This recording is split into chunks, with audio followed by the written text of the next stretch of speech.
Welcome to the Enlightenment Evolution Hour. I am your host, Rob Gauthier the ET Whisperer. The Enlightenment Evolution Hour is a part of the Enlightenment Evolution Network.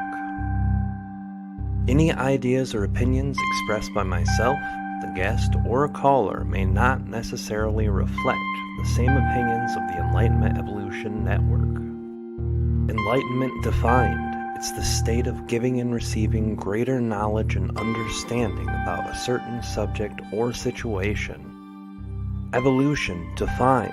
The gradual development of something, especially from a simple to a more complex form. So what then is Enlightenment Evolution? The state of giving and receiving greater knowledge as we develop from a simple to a more complex human being, living on Earth for our soul's experience. Welcome now and join us as we explore our Enlightenment Evolution Hour together.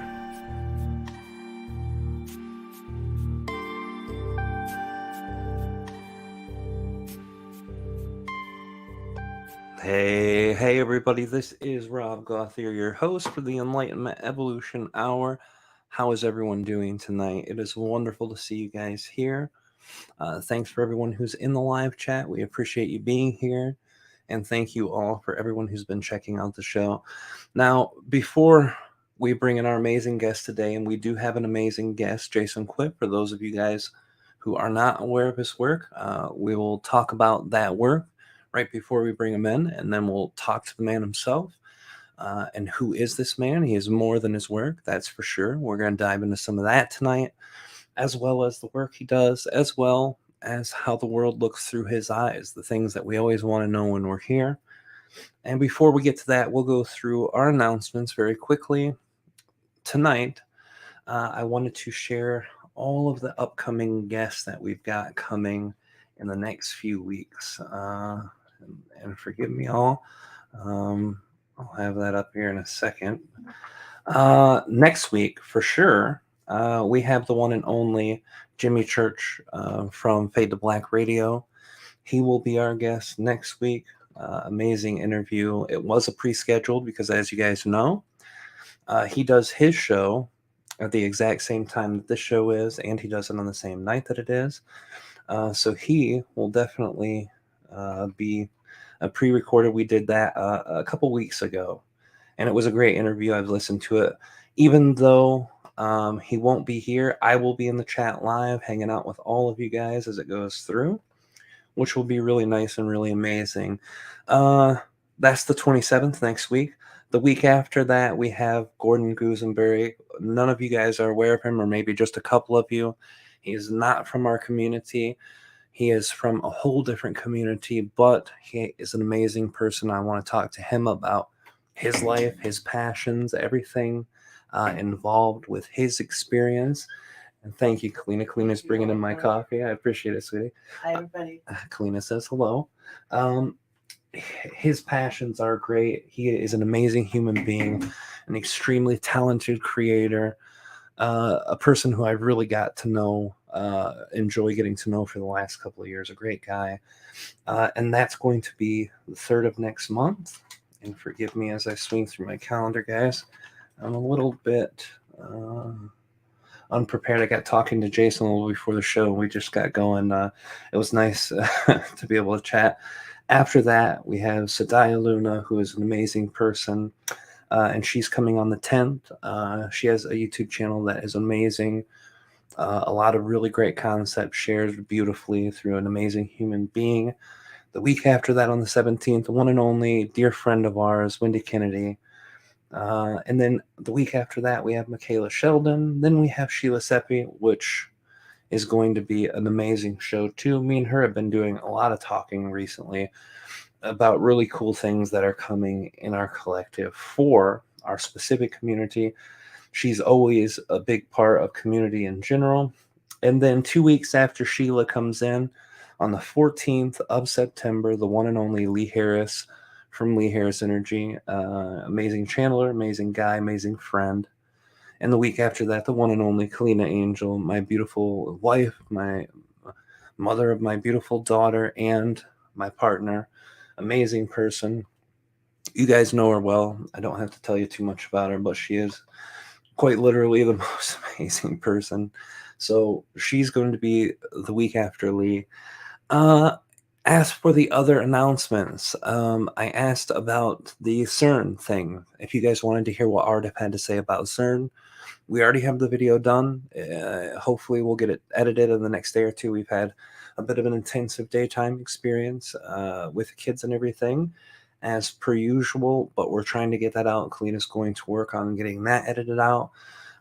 And also, we just opened up our TikTok channel. Yes, we have a TikTok, and yes, I've said before I'd never get on TikTok. Excuse me, I'd never get on TikTok, and I did. And I've released videos there. I'm going to be releasing them on my Twitter account soon.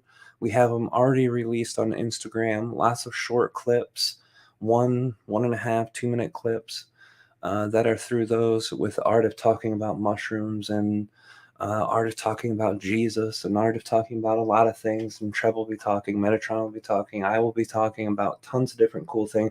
We have a clip of Daryl Anka when he was on the show talking about contact and consciousness. So it'll be really great, guys. You can always check that out. At the end of this month, we have our channeling class. You can sign up for that. It's a 3-hour class. I teach everyone how to channel and do whatever you want to with channeling. We learn the basics. If you want to be in that class, I would highly suggest to go to my playlist on my YouTube channel and go to the 2 classes, channeling, learn how to channel, or how to channel class, class 1 and 2. Those are kind of like prerequisites to any of the monthly channeling groups that we have. So if you're interested in that, check that out. You can always go to get sessions booked on the website, and we have a group session every week at the end of each week, up to 4 people, 30 minutes each. So check that out on the website if you want to too. Lots of other things coming down the pipe. We have 2 more shows coming on the Enlightenment Evolution Network. And once we get some dates for those, then we should start having them pouring in. We literally have dozens of people we're going to talk to see if they'll take their podcast and simulcast it through our network, and have a few people that we want to do exclusively for our network. Really amazing place. We want you to be able to come to one YouTube channel having 10, 20, 30 downloads a week, one of each show, going through dozens, hundreds, thousands of topics.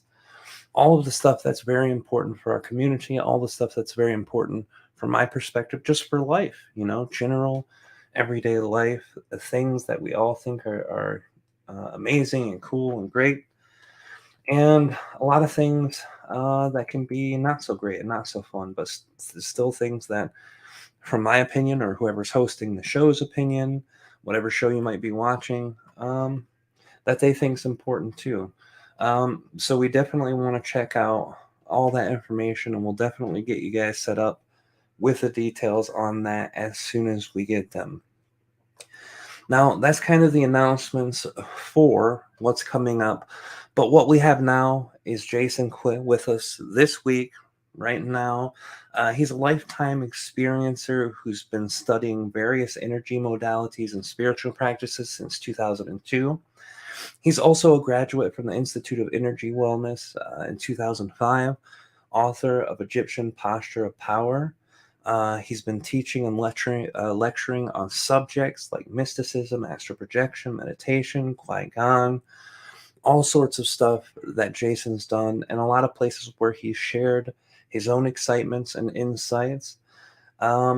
He's even been featured on Gaia TV before, so there's a lot of great things that are going on with Jason, and I could tell you about them for a long time, but I think the best place to get the answers of what he does and who he is Jason himself. So we're going to bring in Jason.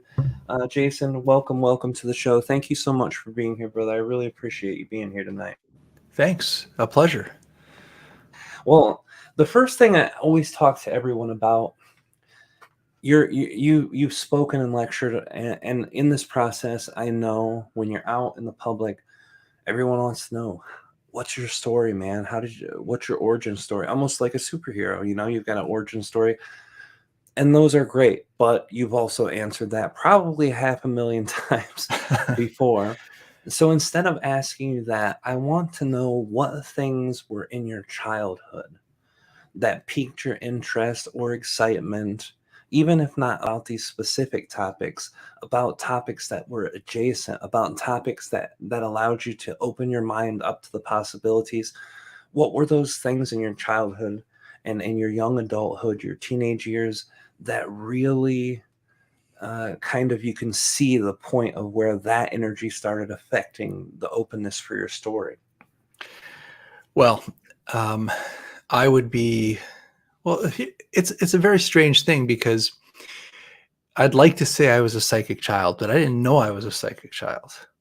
Right? It was like living and having certain observations that I thought were completely natural and normal, and then later on in life thinking or later on in life learning that what I experienced wasn't that normal, you know?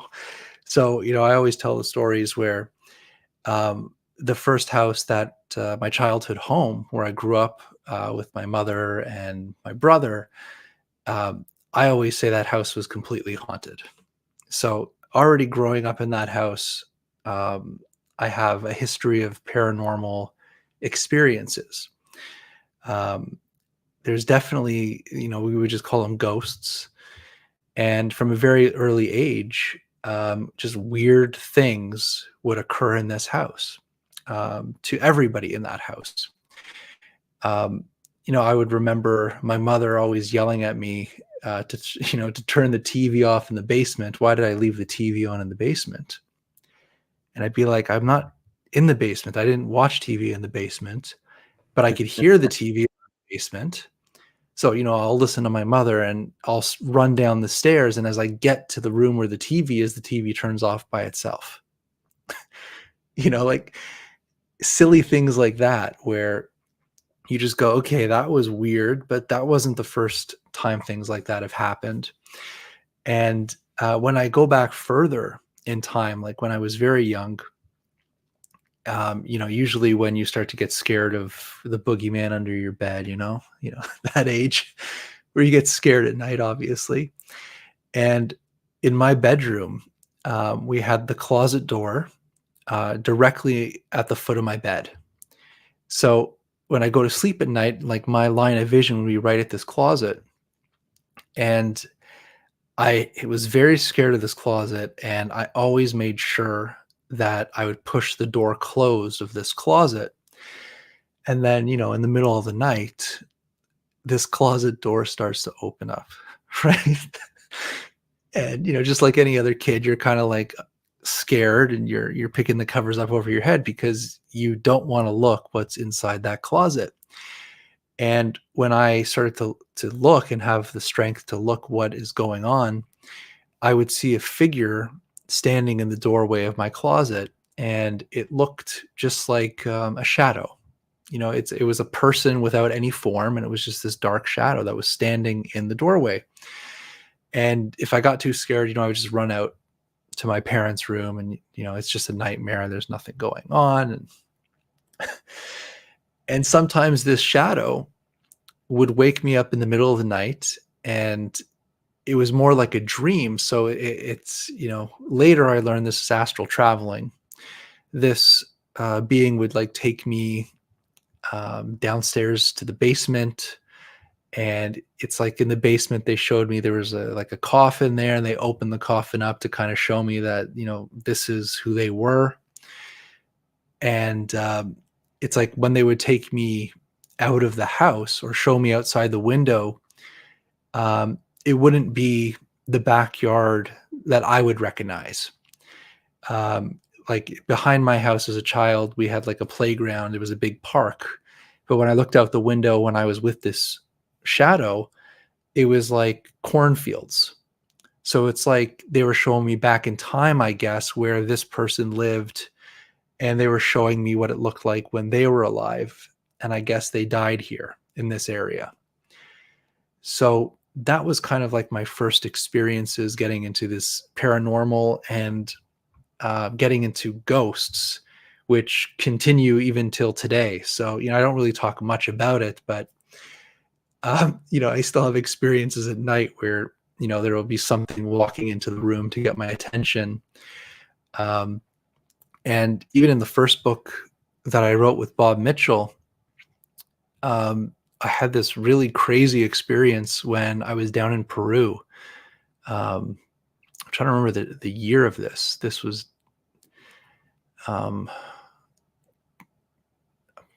definitely in my early 20s when I was in Peru.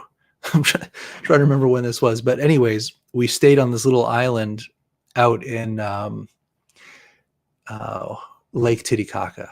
So we were taken by the locals. We stayed in this little hut village. There's no electricity. Everybody kind of goes to sleep when the sun goes down. It's incredibly beautiful. And I was sleeping on a hay bed. So it's a bed made out of hay, which was a first for me, but it was very comfortable. And that night I was woken up in this hut. And when I opened my eyes, which is not my eyes, it's, you're opening your astral eyes. You get woken up in this in-between state between waking and dreaming. The room was filled with these locals.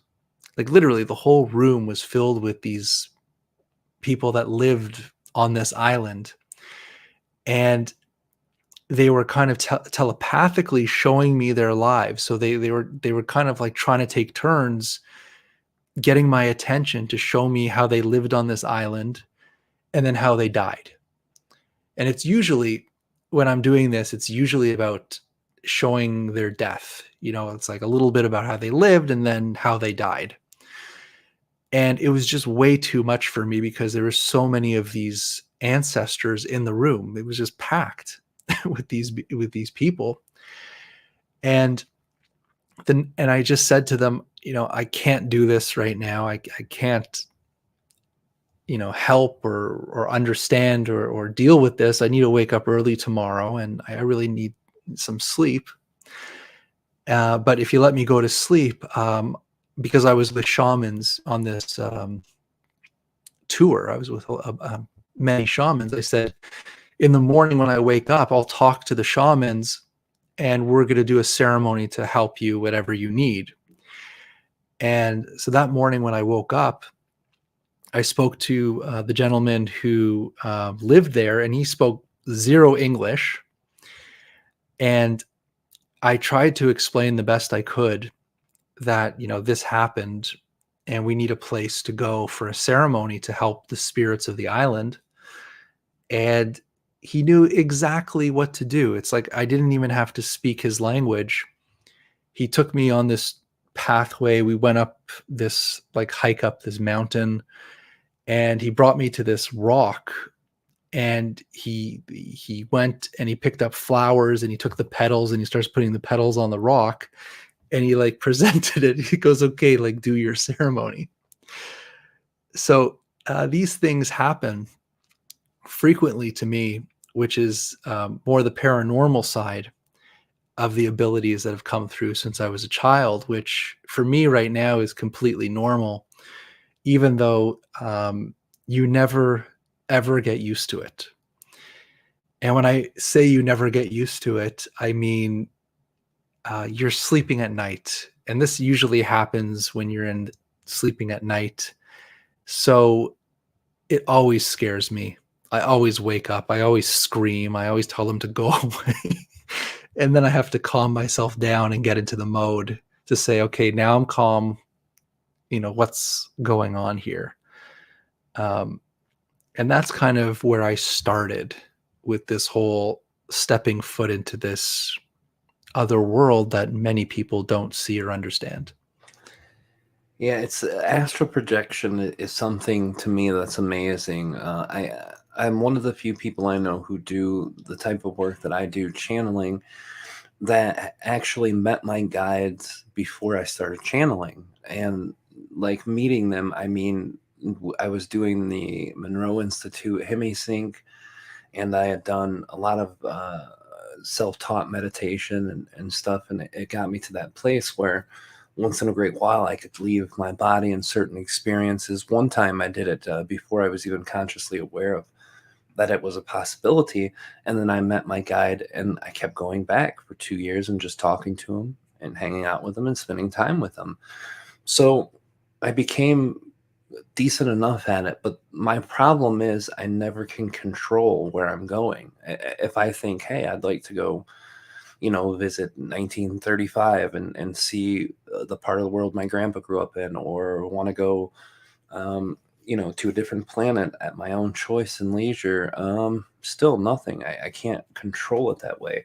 It seems to always take me to my own guide, which is unique. But I definitely want to get into that a little bit later, and maybe ask you some questions about that. But the astral part's very intentional process that a lot of people in our community, whether it be on the meditative side, whether it's in the more metaphysical new age side, or whether it's in the hardcore channeling mediumship side, astral projection seems to be the one thing that everyone can agree that's real, that everyone can agree is science has some form of it, that consciousness makes even more sense of it, because the science we have now doesn't take into account for consciousness.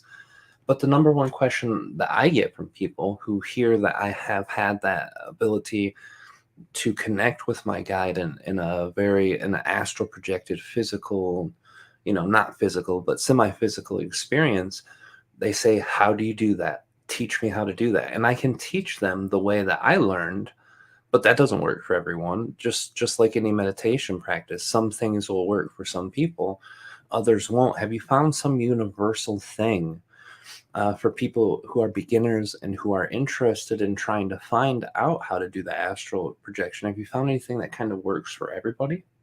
No. and that's the thing, is like, I actually the question that's asked to me the most is, okay, if you can do this, come visit me or take me out of my body, or do you go back in time, and can you choose where to go or have control over it? And you don't. And I think that's the most frustrating thing.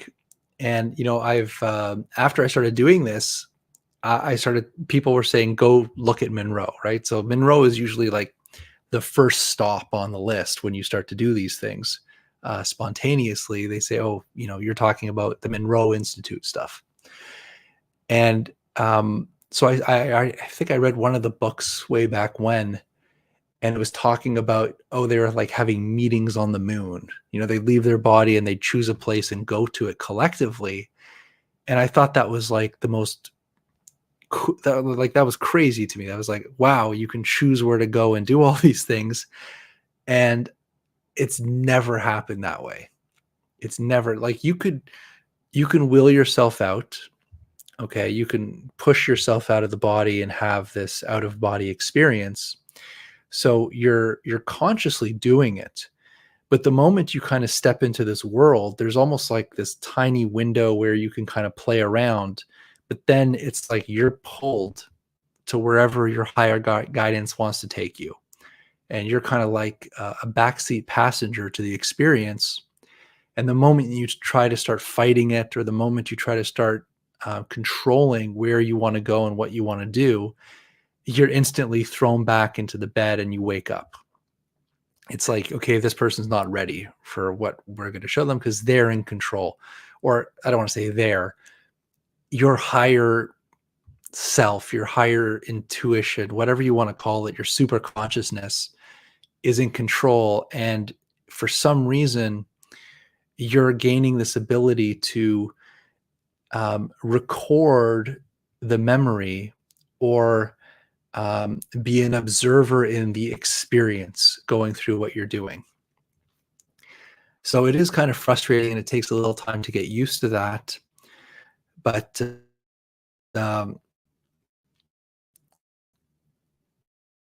if I taken out of my, I don't know how to find that doorway, because the way it came to me was through sleep paralysis. And it's a very frightening experience that people, I think every single person has had at least one case of sleep paralysis in their lifetime. But basically, you wake up in the middle of the night and your mind is completely aware and awake, but your body is sleeping. So you're basically trying to wake yourself up and you're fighting the body to wake up.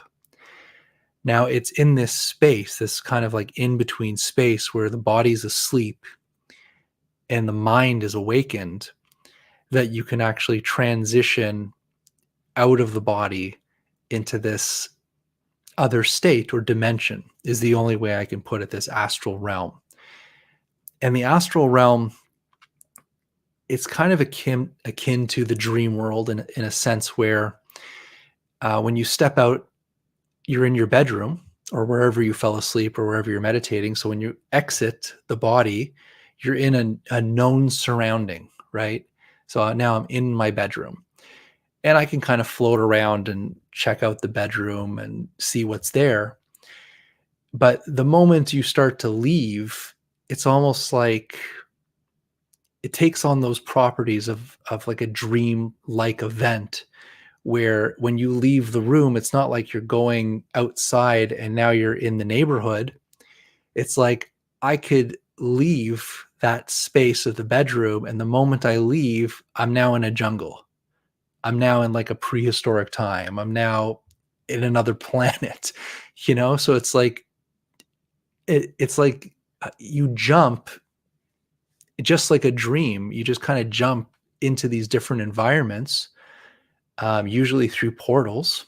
And like you'll actually see these things open up and you'll be pulled through them. And suddenly you'll be in a completely different space and environment that you have no idea how you got there, why you're there. And you just kind of sit back and be the observer. But when I started to do this naturally, it's all about a feeling. It really comes down to a feeling. And the only way that I could describe this feeling to someone who's never done this is, let's say you go to sleep at night and you wake up way too early. Let's say you wake up and you look at your watch and you're like, okay, it's 4 a.m. I don't have to get up till 7. I got 3 more hours of sleep. And when you wake up early, you can go back to sleep within like a couple seconds. You just close your eyes and you're back to sleep. So the body's already in this kind of sleep mentality. And I find that that is the best time that you can actually have this experience, because it's a feeling. You're dropping back into sleep. Your body goes right back into a sleep mode, like a sleep paralysis, but the mind could stay active a little longer. And as the mind stays awake, as the body goes to sleep, there's this type of vibration or warmth, and it usually starts down in the stomach. You start to feel this numbness, warming sensation, this vibration in the stomach. And then you kind of tune your focus into this heat that's generating in your stomach. And it does have a vibrational sound to it. And as you tune into it, if you become aware of this, suddenly that heat goes through the entire body, and suddenly it automatically can pop you out. You don't even have to will it. Just by being part of that process consciously can push you out of the body to have this out of body experience. That is amazing. I'm glad to know that I'm not doing something wrong, because like you said, I followed that Monroe Institute, and the way that they were teaching it was like, hey, you should be able to control this whenever, however, wherever you want. And I was like, I don't know anyone who can do that. I've seen some people claim that they've been able to do that, but not people I knew, not people who I felt intuitively, instantly good about, or just, had years of speaking to share their experiences. And you can kind of get a tell if they're legitimate or not in that sense. And I try not to judge people's experience, because I tell people my experience and they're like, oh, okay, mister, what are you smoking, So Well, I want to kind of stop you there for a second, because sure. it's like I know many people that, you know, channelers and psychics, and everybody has very unique and different gifts. And it's like there's a couple psychics that I know that it's like they don't leave their body, but it's like they can travel using their mind. So it's more like a remote viewing type of thing. Yeah, So yeah. it's like if we say, okay, you know, like what Monroe would say, let's all go to the moon. You know, they can close their eyes, and it's almost like when they close their eyes, they can see like a video screen pop up in their head, you know, and it's like they can view it like a movie on a movie screen, and then talk to you as they're seeing it unfold. So it's like when I first started to get into this, and I would be friends with people that have these type of psychic gifts and abilities, I'd be very jealous, obviously, because I'm like, I don't see that. I have to physically get out of my body to do these things. But then when I would describe it to them and I said, I have to leave my body, this is what I have to do this, they look at me and they're like, man, that's incredible. I wish I could do that. Isn't it funny how all these people with amazing gifts get a little kind of envious of the other gifts? I had that too. When I started, I was like, I really would like to connect to people who have passed on. And I still to this day have not connected with more than one or two humans who have passed on, and they've been gone for hundreds of years, you know? Um, so they're pretty well built into their recognition of full consciousness. So it's amazing how that works, isn't it? And you have this perspective too. If you could just remote view, you'd do that in a heartbeat. Right, which I can't. You know? So yeah, it's like someone could hear your experiences or hear your abilities and go, "Oh my God, like you must be able to do it like this or get this type of information." And I would say that I would say 99% of the time it's completely out of my hands. The experiences usually happen in my mind completely randomly. I would say they do happen more on celestial events, so like full moons, new moons, eclipses. If there's like a solar radiation storm or some weird magnetic thing on the planet, then yes, sometimes that'll trip your abilities. That's amazing. But having it random, like yeah, I do think that the psychic bodies are completely influenced by um, the completely influenced by the planets and the stars, and you know, I really do believe that. Like, Makes sense. We're all sharing that central energetic, place. This solar system is a big place, but everything's affected by everything that moves in the border of the sun's gravity, you know? yes, and I did get my hands on those Hemisyncs uh, CDs back in the day. And I had a friend in Florida who actually shipped them out to me, and he said, "You got to listen to this. This is going to help you with your astral travels." And I found that the Hemisync was like amazing for meditations. Like they really made me like a professional meditator. Like it really got me into those states of consciousness, Same. but it never really got me out of my body. And there was only one night, like out of all my uses of Hemisync, there was one night where I got into this meditative state with it. And I was like, okay, I could leave my body now. And then I pop out. So it did work once on me. But I would say if you're doing this naturally, like the way that I do it, is you have to kind of feel the moment and not miss it. So it's like I don't go to sleep with the intention of leaving my body at all. Like I don't pray to leave my body or will it or think about it at all. I just go to sleep at night. And usually what wakes me up out of my body is if there's something in the room with me. Okay. So it goes back to that kind of paranormal event. So if there's some type of entity or ghost or being or guide, whatever steps into the room that is not visible in the physical. When I go to sleep, it's like right when I kind of hit that in between state, I'm like, wait, there's something here. Like I could feel it and know it, that there's something waiting for me in the room.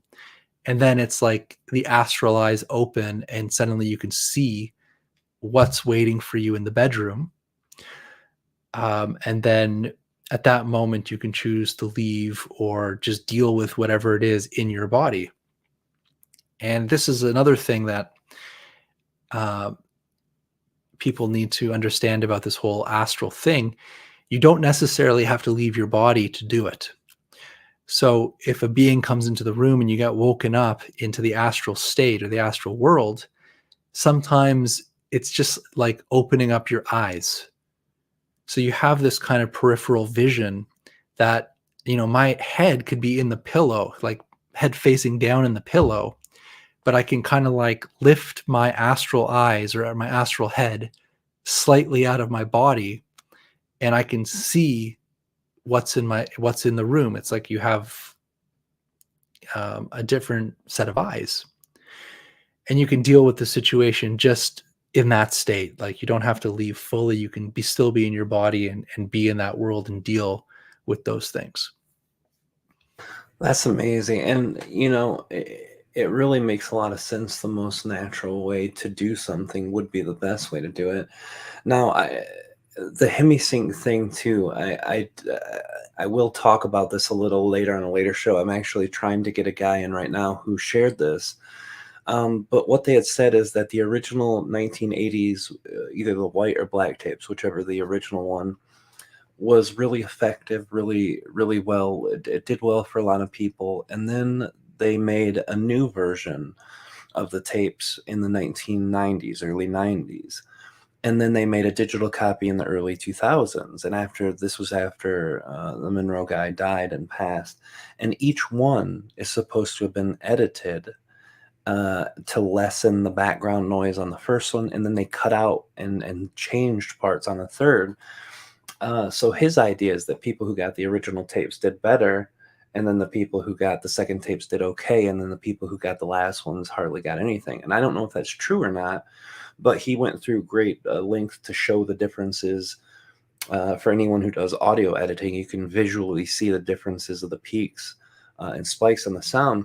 So it's an interesting thing. But I will agree with you too, even though I've always been big on sharing my experience with the gateway experience, and that's the only hemisync I ever did was the gateway experience. Even though I've always talked well about them, I didn't actually go out of my body doing a meditation from them either the first time. It was when I took the tools that they had taught me on how to meditate, how to focus myself, how to arrange my consciousness, how to get myself centered and keep myself on track. And then I went beyond the place that they taught. Like one day I was like, well, they only have 21 steps. What happens if you go past that, And then what's beyond this? And it took me to a different place of consciousness. But back to that thing, back to the thing that you're saying, the actual natural way to do this is the best. And the way that you express that it happens with these events more often to you. See, that's fascinating. And intuitively, I know that these things affect consciousness in general. I mean, that's why astrology works for a lot of people. You can piece together what these bodies do, how they affect each other. And even if it's funny, people say, oh, you've got the wrong astrology, this is something that should be here and that. Yet two people from different types of astrology can make similar readings on the same type of person or the same type of day, just using different methods. So I think innately, as humans, if we choose to stay near our more natural form of ourselves and not the rebuilt, recharacterized versions that society tries to create for us, I think that we can all find that, or when we retrain ourselves to be less connected to that collective desire to be a certain way. But I also think that our consciousness works in sync with the earth so deeply and heavily. And I'm not sure if it's the earth that's being affected by these bodies, and that's what then in turn affects us, or if it's all one and the same.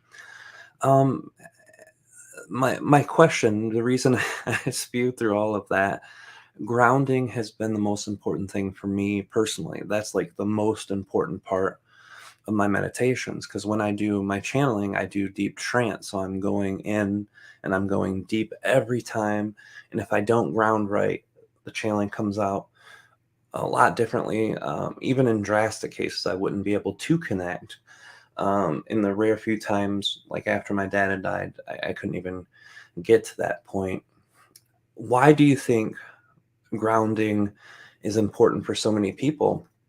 And is this anything in your experience that you've noticed when you're in nature, when you don't have shoes on, when you're touching actual ground, that it makes a difference for you when you're going through meditations or intuition or your psychic awarenesses?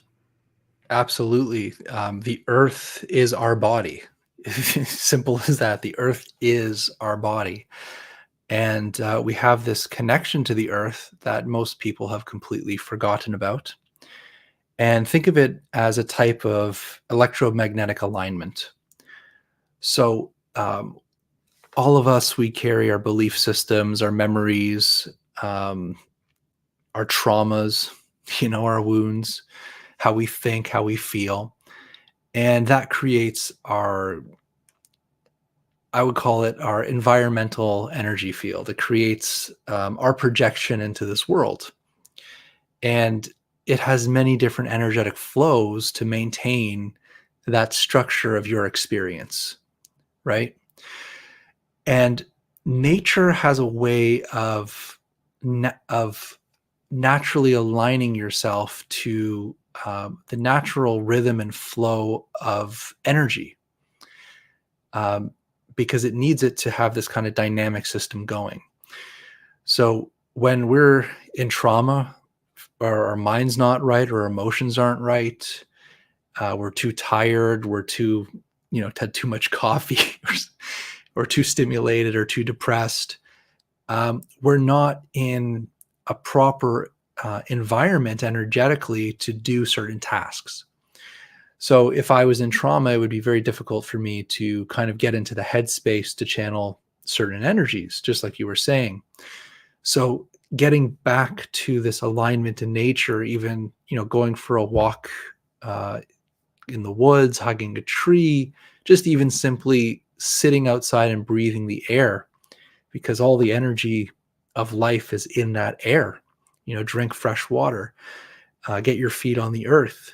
Once you kind of tune yourself and kind of um, focus your attention or focus your energy not on the trauma, not on the mental state or the emotional state, focus the energy on the earth itself, the air, the water, the sounds of nature, having the feet on the ground. The moment you put your attention on that, the body and the energetic fields start to shift in a way that opens this alignment of force or chi, like you were talking about, to get back into this natural flow where you could again start to channel and ground yourself and be present. That's beautifully said. And my wife, of course, brings up the coffee. She's like, "No, coffee's got to be good for you," and that's just because we tend to live off of it for chasing our toddler around. So, sorry, Kalina. It is what it is. Oh, It's I have a coffee machine. I'm guilty as well, and drink green tea and all that stuff. But there comes a time where you're just like, okay, I have to put it down because I'm gonna like ascend. My, I'm gonna ascend too soon. yeah, we drink espresso, and that's all we drink. So yeah, Yeah. I get that. By a certain time of the day, if you don't stop, it's definitely regrettable. But I want to touch on the energy flow. Um, you're a practitioner, and I believe you said that you teach Qi Gong too, correct? Yes. What is Qi Gong? Because I have not studied that specifically. I've heard it. The only person I know besides you who doesn't, our friend Lee Harris' husband, Steve Washington, does Qui Gong, but I don't know what's involved with it. I know that there's breathing. I know that there's characteristics of position and energy reception, but that's it. That's really all I know about it. Okay, well, very simply put, um, Qi Gong, like Qi is life force. So life force energy, which is all around us. It's the breath, it's the environment, it's the space, it's the earth, it's the physical body, that is the life force that's generated by life. And Gong is cultivation. All right. So it's a method of cultivating life force energy through natural means of being connected to your environment. And then moving using postures, breathing techniques, moving the life force energy through the body in different ways and different forms, and storing the chi in different organs, storing the life force, and also letting the life force leave the body. So you're actually letting go. So this is another thing with qigong. Many people that do cultivation methods, it's all about, I'm going to store and build and connect with different energies. But for every amount of energy you bring into the body, you have to also release a certain amount of energy. So it's almost like a filtration system. It's almost like breathing. So it's like breathing fresh air, and then we exhale air with toxins in it. It's exactly the same concept of qigong. And what you want to do is be aware of the body, be aware of your surroundings, be aware of your breath, be aware of your posture and your movements. And again, it comes back to feeling. So what you're doing is you're bringing your attention into the body, becoming present of the breath, of the energy, of how you feel. And then as you start to meditate and move energy using different postures, for example, what happens is you start to notice your sensitivity to energy becomes heightened. So people that start to practice qigong as a energy modality, they start to notice sensitivities to energy. So they can start to feel how energy moves through the body, if there's any blockages. So this is where you would learn about chakra systems, different energy fields, the mental, emotional body.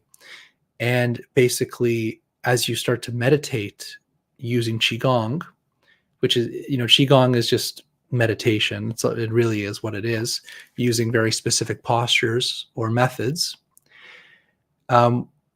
We take in fresh vital energy and we release energy that needs to be purified. And then energy that needs to be purified goes back to the earth to be purified. So that's basically the simplistic version of what qigong is and what qigong accomplishes. Well, I appreciate you taught me a lot, including how to say it. I think I called it quai. There's no real way to call it, and people call it so many different things, and there's so many different names to it. The reason I use the term qigong is just because that's more mainstream. People understand and know what qigong is. You can even say tai chi. Tai chi is another version of qigong. Oh, let's see. I know a little bit about Tai Chi. And that's what it is. Tai Chi is just the Thai form of Qigong. That's all it is. And when you go to different cultures, like yoga is a form of Qigong, prana is breath, is Qi, is life force.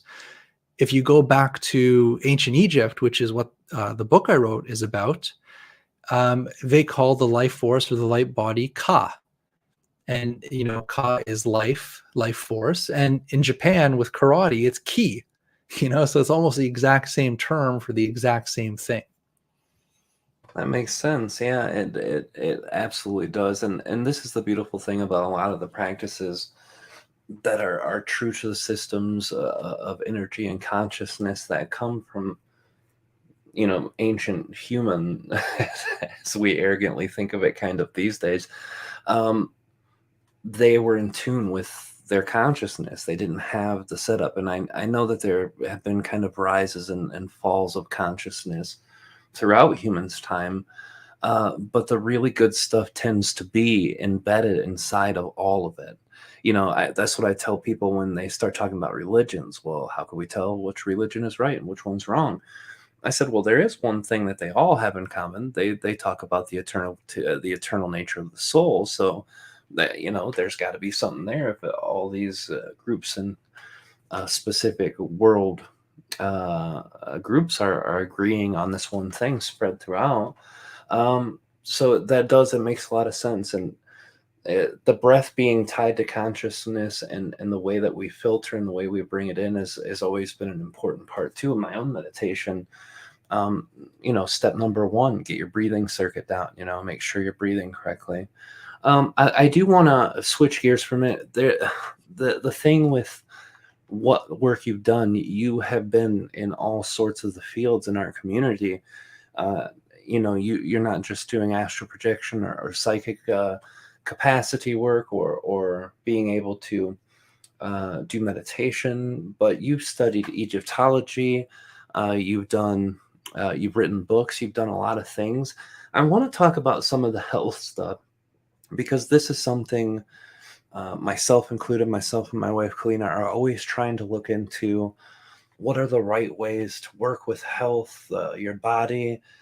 And I know that your consciousness is the starting place for everything. But I've also noticed that even with good intention, good hopes, clear beliefs, whatever the case might be, there are some things that tend to work and some things that tend not to.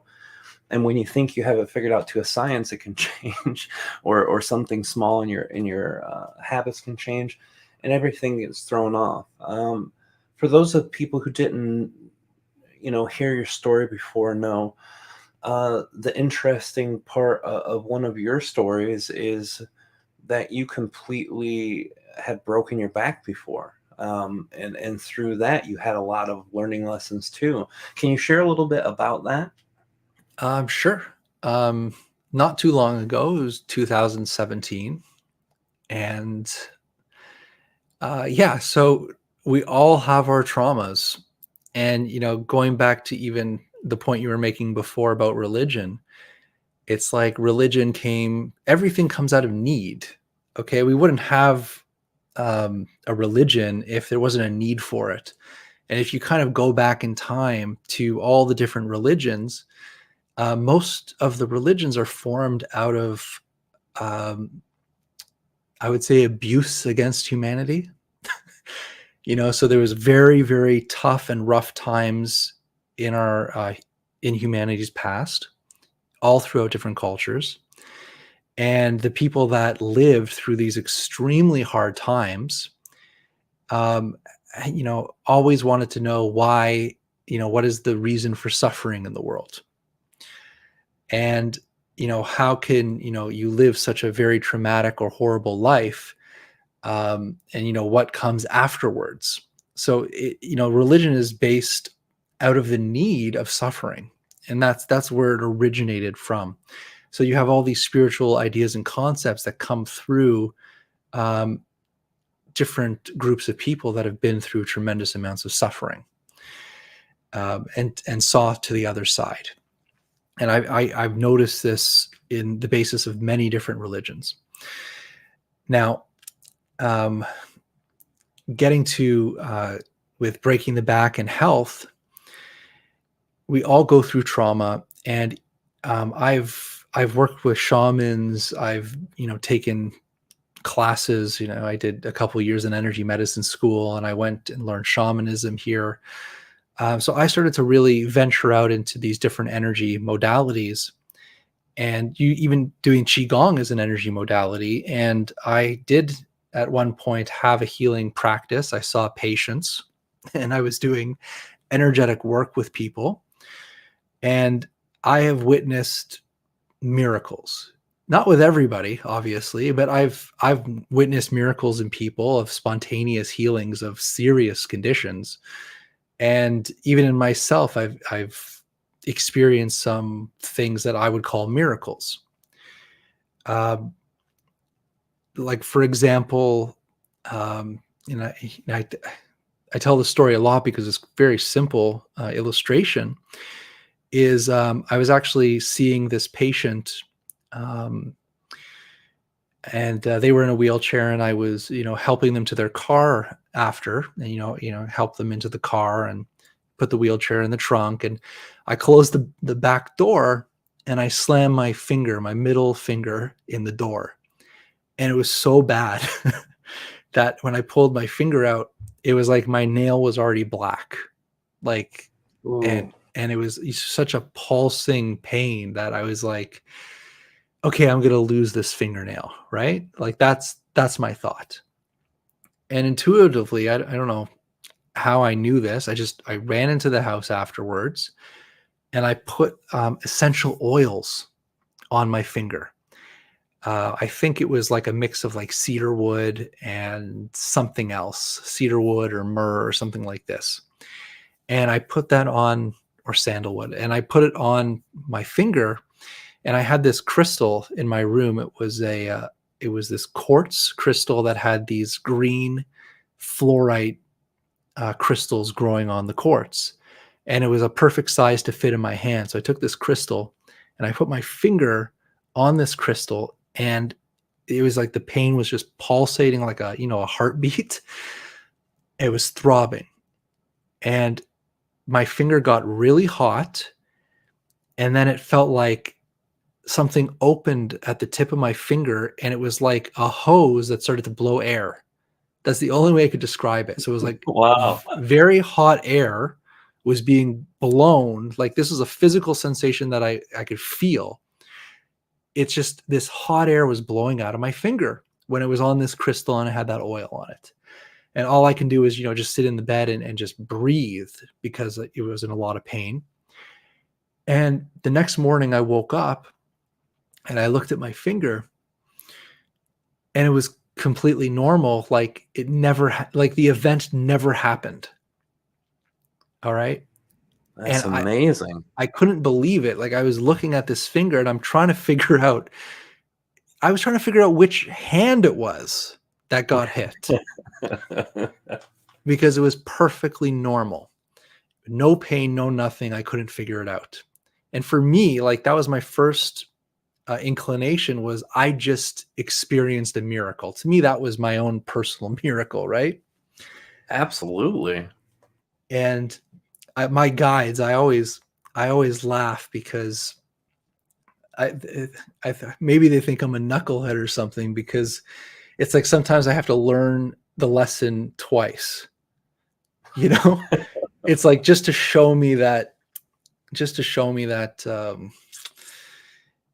yes, it was a miracle type of thing, or yes, the body can do this. And like not even a week later, I'm like a dead serious, not even a week later, it's the summertime. My friend came over, and he's more of a sporty guy than me. And he says, let's throw the football around, and me in sports, not too good. But he threw the football at me, and I caught it wrong, and it hit the same finger. Okay. And I swear it broke my finger. Like it was so painful that my finger swelled up to look like two fingers, and it was like bruised. It was like really badly bruised. So I'm like, okay, for sure I broke this finger. And I did the same thing. I went inside and I put the same oils on, grabbed the same crystal, and the same thing happened. This, like, the hot air started to come out of the finger, but it didn't heal overnight. It took like 2 days. So I had to do it like 2 days in a row, and then it was gone. So it's That's like, okay, still quite amazing. 2 days for a football finger, because I know exactly what injury you're talking about. I've had that happen a few times. That's a week and a half, 2 weeks of searing pain, followed by, near a month of extreme soreness.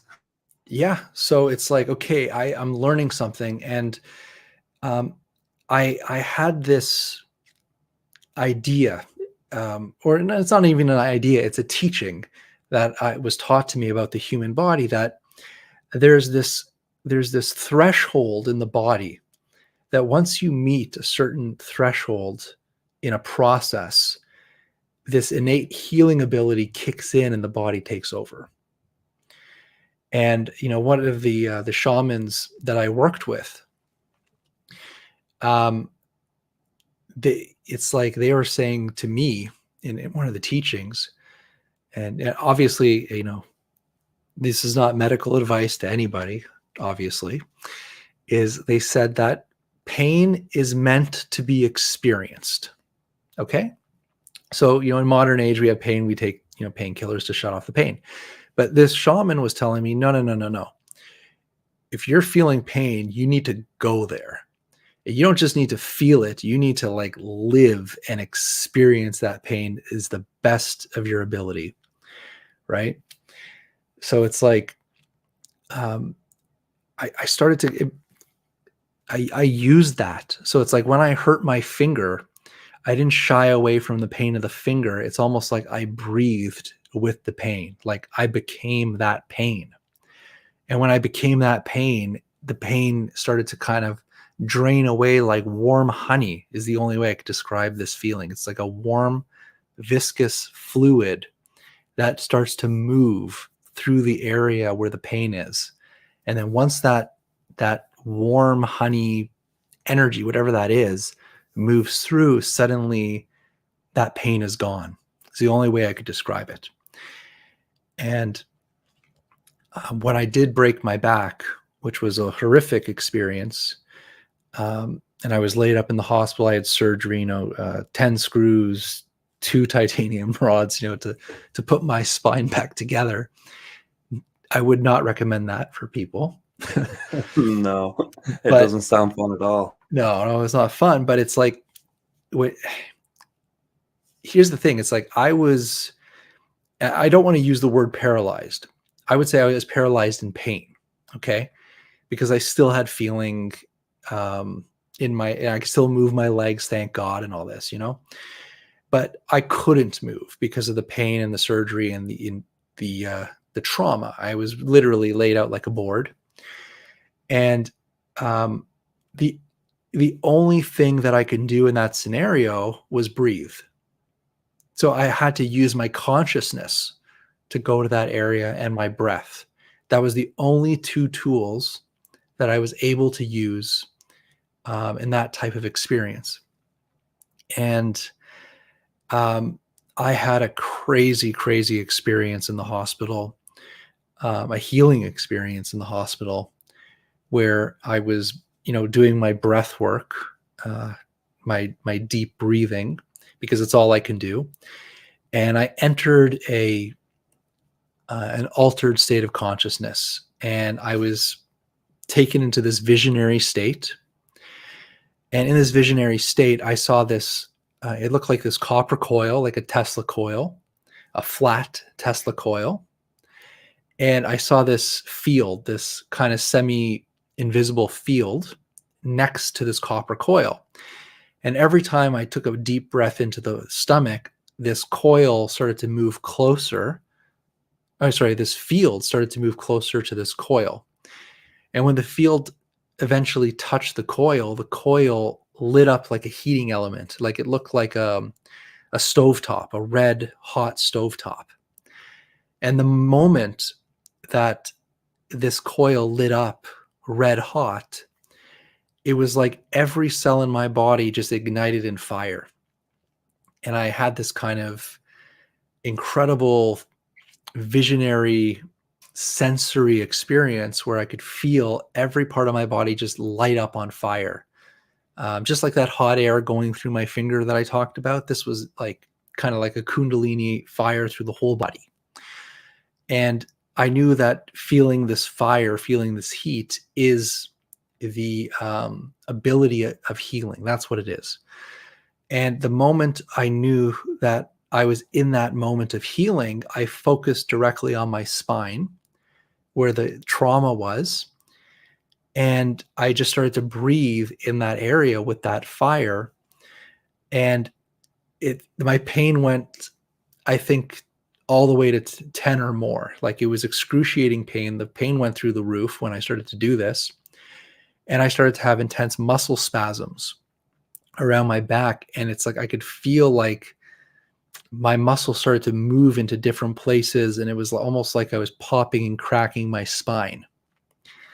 And it was very painful, but I knew from the experience that is part of the healing process or my healing process.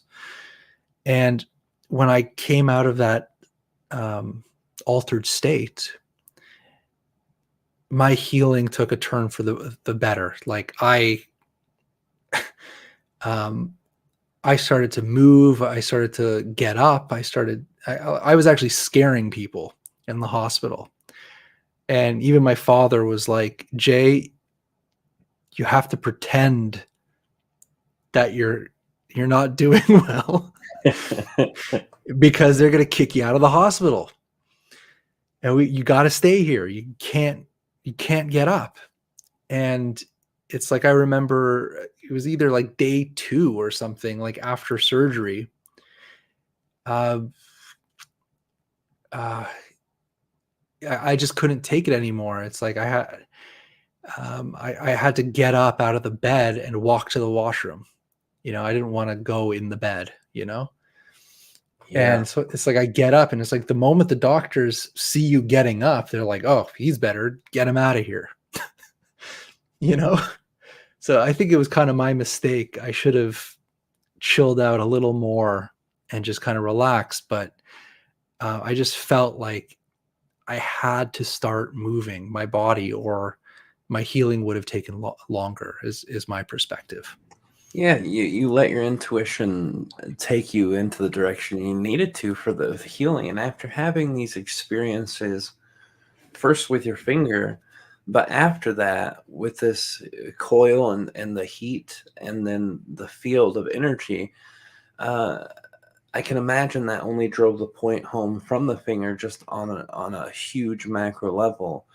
So there's 2 things I extracted from that. Is you said you had to learn the lesson hard time, twice, because you had to learn lessons hard. I said, oh, you must be a Capricorn like me and Kalina, because we're both the same way. We have to learn the lessons tough usually. And then the second thing I extract from that is this coil in the field.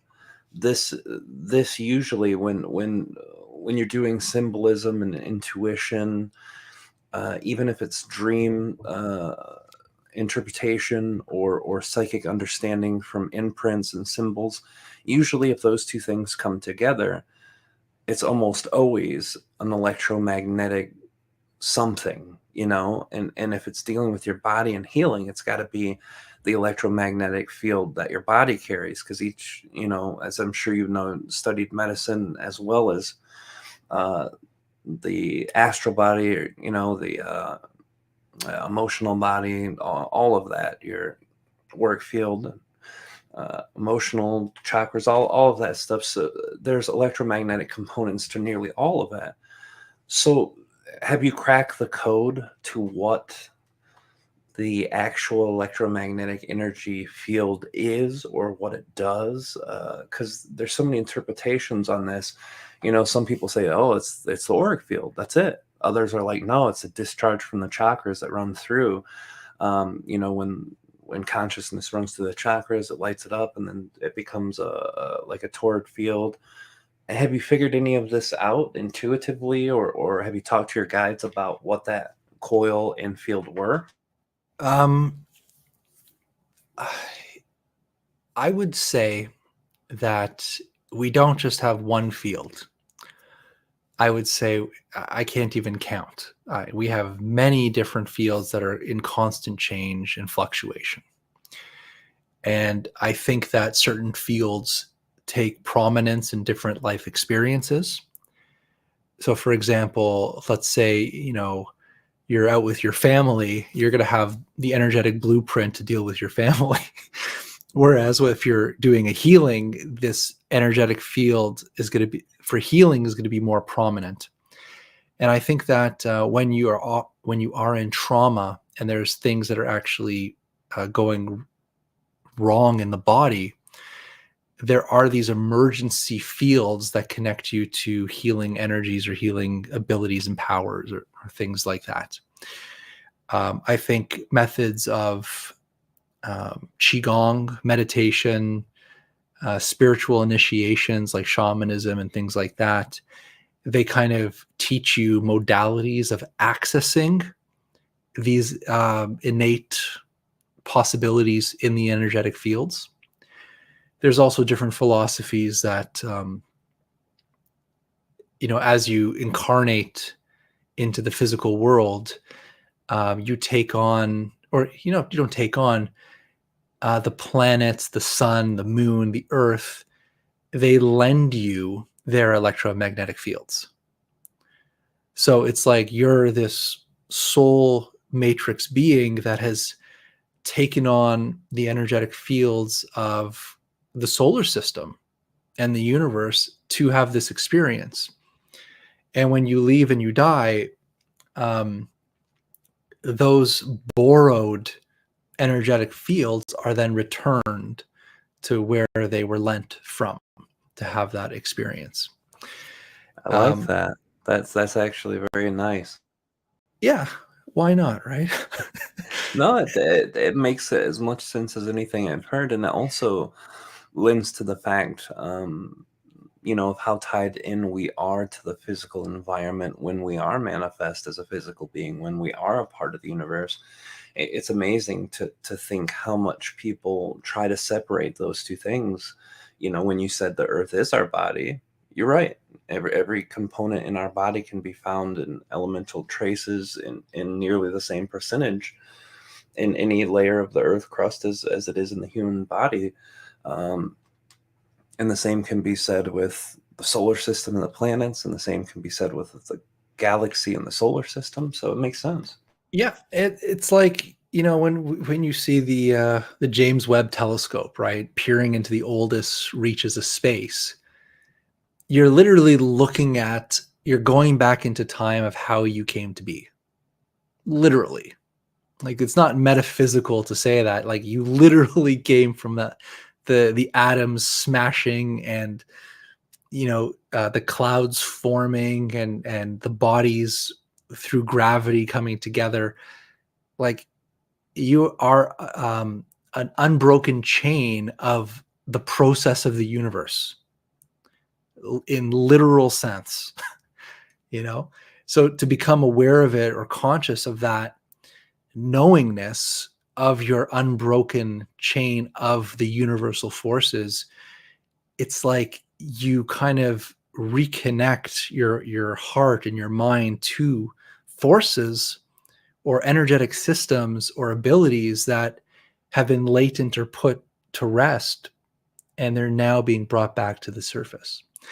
And I see a question in the chat about the healing modalities. Everything that I'm speaking about, I put in the book, The Egyptian Postures of Power, Mysticism, Movements, and Meditations. That's beautiful. That's Kalina was going to be getting that tonight too, so that's perfect. Now you'll have the answers to your questions. That's perfect. Yeah, and we're going to touch on all those things too. Unfortunately, we're getting a little shorter on time, as we always cap off at the 90-minute mark or close to. Any of you who have questions, please put them down in the chat. Put a big letter Q by them, or capitalize the word question, or capitalize your question, something where it jumps out to my attention, so I know you're not just chatting with all of our friendly folks here in the chat room.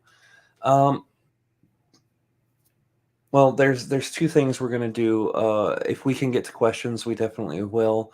And at the very end, I want to be able for you to share all the places people can find your work and information.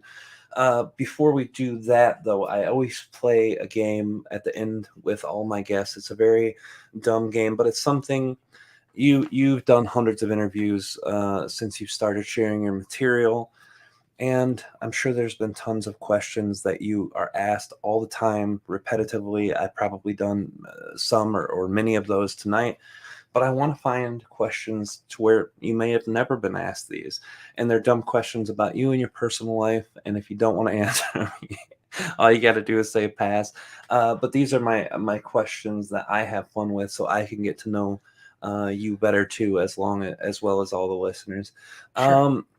So we'll start. What's your favorite color? Oh man, I haven't been asked that since middle school. Right?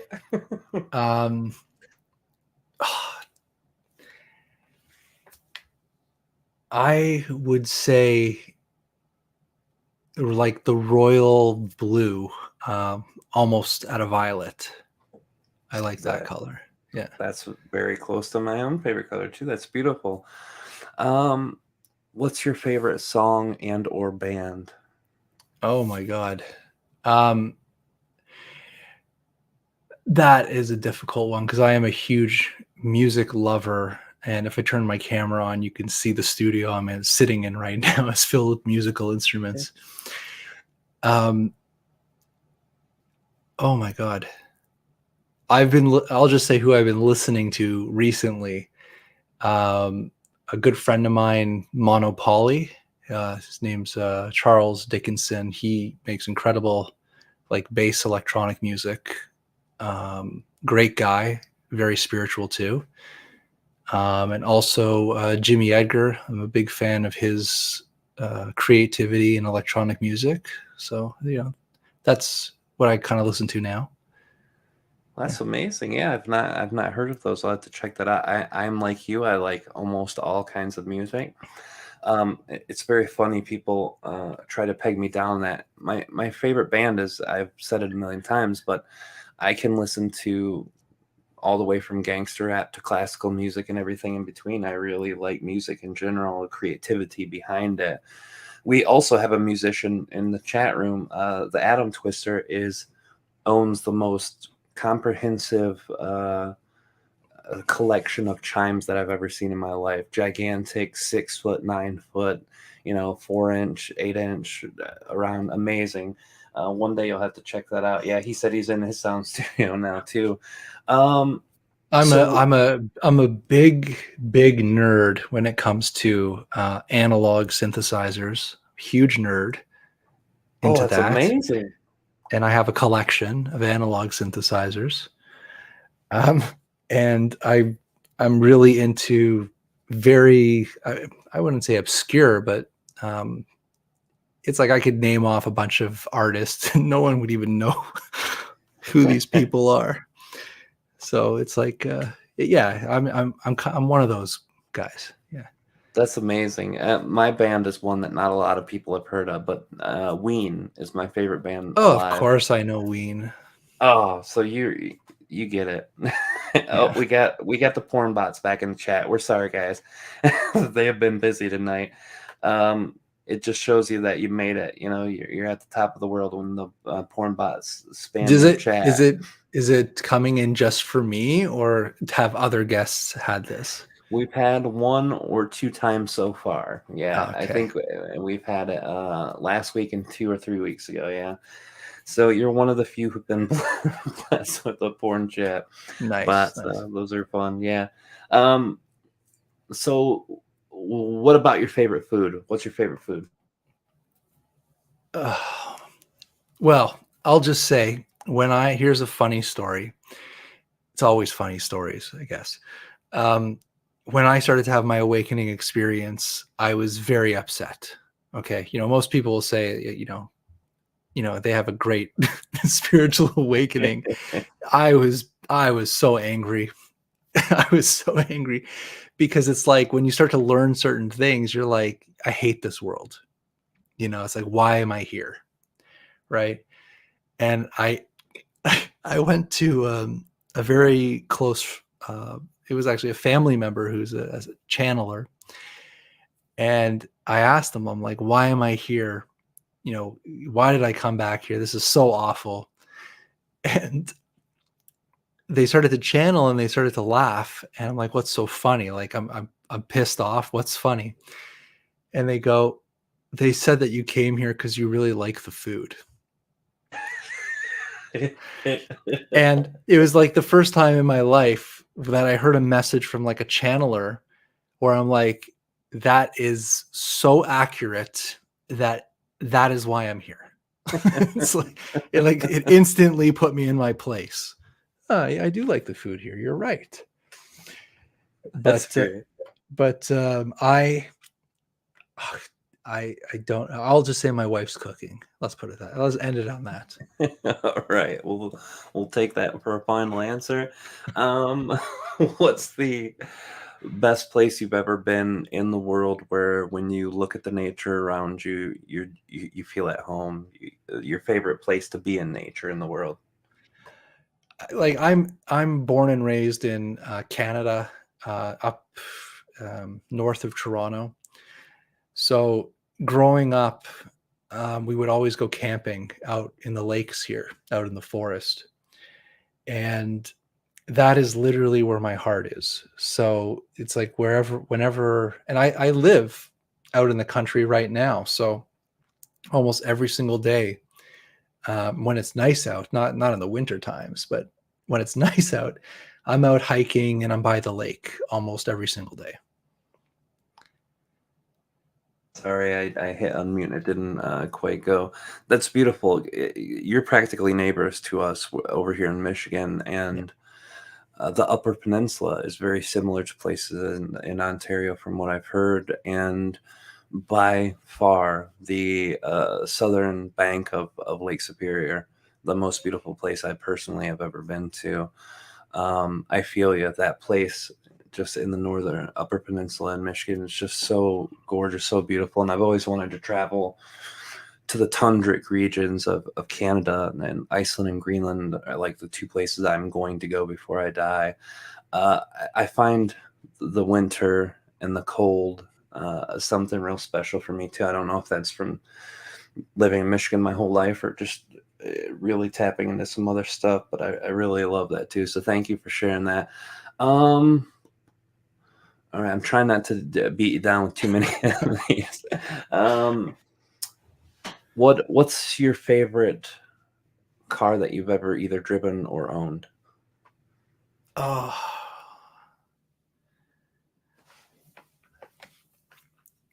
see, I'm not a car guy. I'm not a car guy. My father is a car guy, and he bought a rundown 1966 GTO convertible. And he spent years putting that together, and it looks like a Hot Wheels now. It looks brand new. So he's very, very proud of that car. For me, I don't get it. But No, it's definitely not somebody's. See, I can appreciate some cars in general, but I'm not huge into the newer cars. I think most of it for me is nostalgia from the older ones that were around when I was a kid. As for it doesn't necessarily have to be an appreciation of the car, just the way the car felt when you drove it, or driving down the highway, you had just enjoyed being with it. Or is that all your cars? well, hold on. Okay, so you're right. Like when I was younger, it was like, man, I want a sports car, right? And my first car was a Mazda 3. It's like a very small, Mazda 3. And I'm 6'5". I'm a big guy, right? And I was at the dealership and I'm looking at another Mazda there, and I think it was like the RX-8, and they were very beautiful cars, like 15 plus years ago. A nice RX-8, and I'm like, okay, that's what I wish I can drive. And I went to go sit inside of it, as at me being 6'5" monster that I am. I get into the car. The first thing that happens is I slam the right side of my head into the side of the car. And then I'm like, damn. And then I get in and my knee hits the shifter, and I get like a big bruise on my knee. And I realized that because of my body type, there is no way that I'm ever going to fit in a sports car. So it was like that day just killed my dreams of owning a sports car. Oh, yeah, that's brutal. I'm 6'2". I get it. And even that's why my favorite car actually was something that was random and stupid. It was a 1996 Buick LeSabre. And it's because it was the only car I could kick all the way back, lean backwards, put my feet all the way out, and the people behind me weren't getting crushed to death. So that's the only reason I love that car so much. Yeah. It's a funny thing, but um, so last question, and we'll quit badgering you with dumb stuff. But I always think this part's fun. Um, what is your favorite movie that you've ever seen? Another tough one. Another really tough one. I will say the movie that impressed me the most was Donnie Darko. Ooh, yeah, it was a good one. And it's like I remember watching that movie and not knowing what was going on because I was too young to understand fully what was happening.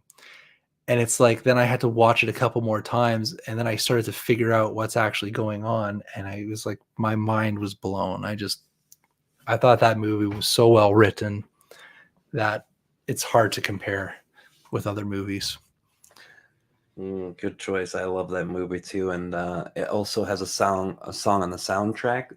Every time I hear, I cry like a baby. "Mad World" by Oh yeah, Tears for Fear or Gary. no, this one was the Gary Jules one. Yeah, Yeah. yep, that was amazing, amazing one. It was well done. Well, thank you for playing our stupid game with us, the lightning round or whatever I decided to call it weeks ago when I invented it. Thank you for doing that. We've come to the end of the end. So before we jump off, I want to give you the opportunity to let everybody know if they're interested in buying the book, like my wife Kalina is going to be buying tonight, or if they want to check out your YouTube or projects you're working on. What's the best way for them to get a hold of you or to find your work or anything that you've got coming up that's important for you to share? The floor is Well, yours. thank you. Right now, I'm actually going to start writing the second book of the Egyptian Posture series, and I really have to get my mind into that. So it's a big process. I'll be doing that for probably the next 5+ months. But you can reach me on I have a personal website that I sell not only the books, but I sell a lot of crystals. It's called thecrystalsun.com. That's my personal website. You could also find my books on Amazon just by typing my name, Jason Quitt, into Amazon. And I really only have one book available on Amazon right now, which is The Egyptian Postures of Power, Mysticism, Movements, and Meditations. And hopefully I'll be adding more books coming up. But I'm not so much active on Facebook anymore, but I use Twitter a lot to annoy people, I think. So you can find me on Twitter at I think it's Jason_Quitt on Twitter, and I'm also on Facebook, Jason Quitt on Facebook.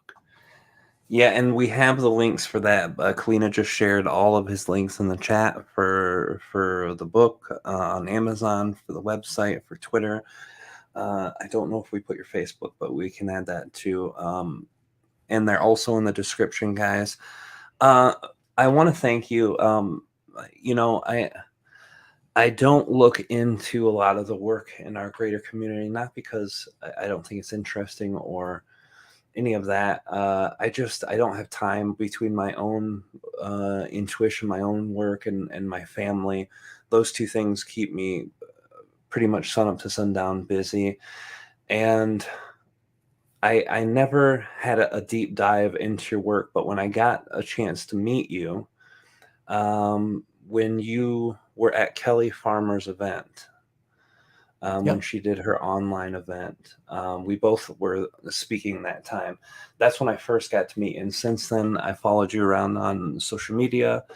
And a lot of the things you've shared were amazing. And a lot of the perspectives that you had were in alignment to mine or resonated with me greatly. So I really wanted to thank you for coming. I appreciate you for being here tonight.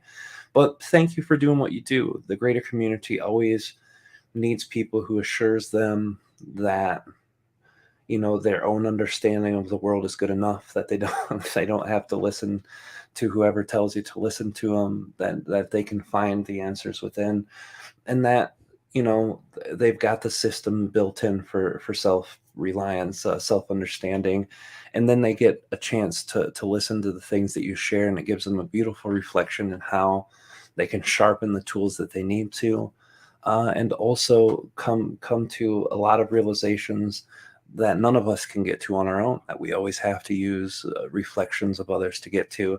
So thank you for being that reflection in our community. Thank you for sharing the work you've done. And thank you just for coming tonight. I know you're a busy guy. I appreciate you spending time with us.